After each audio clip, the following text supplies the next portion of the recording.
Hey guys, welcome back to another video from NorCal RC Experience. As I talked about in my first video, I was just going to do a short video on each of my cars to show you what I own, and show you what cars are going to be seen running on this channel. So I decided to start with this car that I recently finished another rebuild on. It's a Losi Rock Rey Builder's Kit 1/10 scale. This is probably my second build on it. I pretty much tried to find every upgrade part I could find on it, but I will be running it. It's not a shelf queen. So yeah, I guess I'll start in the front and work my way to the back. It has an Exotech carbon fiber shock tower. That was pretty recent release. It has Proline shocks all around. I think they're the XT. I took out the dual stage and went with a rear coil in the front. I think I read it on a forum and it seems to work out. It does have hot racing arms and spindles and carriers. I probably will be going back to the stock arms. I like plastic arms.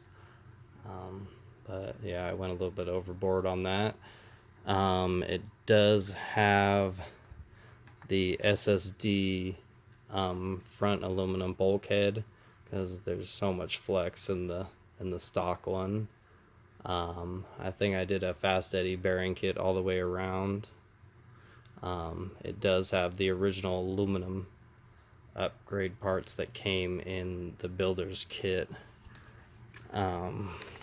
So I did make these shock tower covers for rollovers to protect them.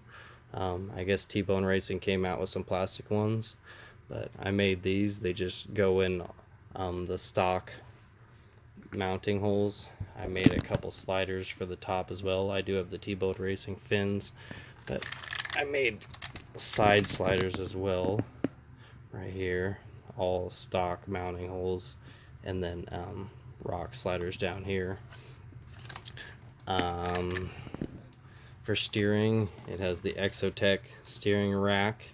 I did have the aluminum Losi one, but this one was beefier and it seems to be a weak point on the car. The pins are going into the aluminum holders. The stock ones are plastic. It's kind of hard to see in there. I do have the Exotech carbon fiber chassis brace right there. Kind of hard to see. There you go. You get it. You can see the green aluminum holders. Running a Tekin T440 servo, a Tekin RX4 ESC, a Tekin Rock 412 HD 2300 kV motor with a 12 tooth pinion. I think that's just what came with its stock, that motor.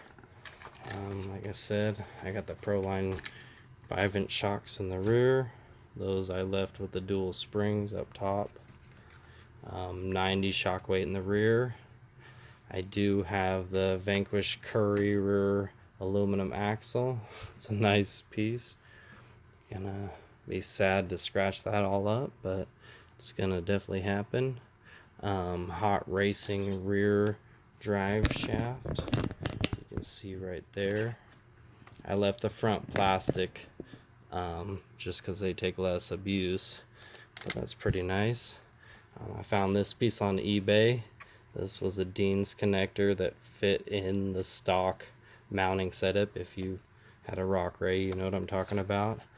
I do have the T-Bone Racing full skid plate on the bottom because going over rocks does some damage. I guess these weren't in the kit. These are the aluminum rear shock towers. I do have it hooked up to my Vitavon 4PV radio. You can see that in there. There we go. There's the piece I got off of eBay going in there. Other than that, yeah, just everything else I think came on the kit. I did get the little aluminum bearing stays, I guess you would call them, right here. I do have some Super Swamper tires for it, but I need to get some new rims because the eBay ones I had purchased didn't turn out very great. So haven't run it with this setup yet, but I'm definitely looking forward to it. I couldn't find any more aftermarket to buy for it, so tell me what you think about these pieces I made. I just had the idea that, you know, it takes a lot of damage when you roll it over, so they're pretty stiff on there. They're definitely not going to take, you know, crazy abuse, but enough to stop and rollovers. So if you like this video, please like and subscribe it, and wait for my next video. Thank you.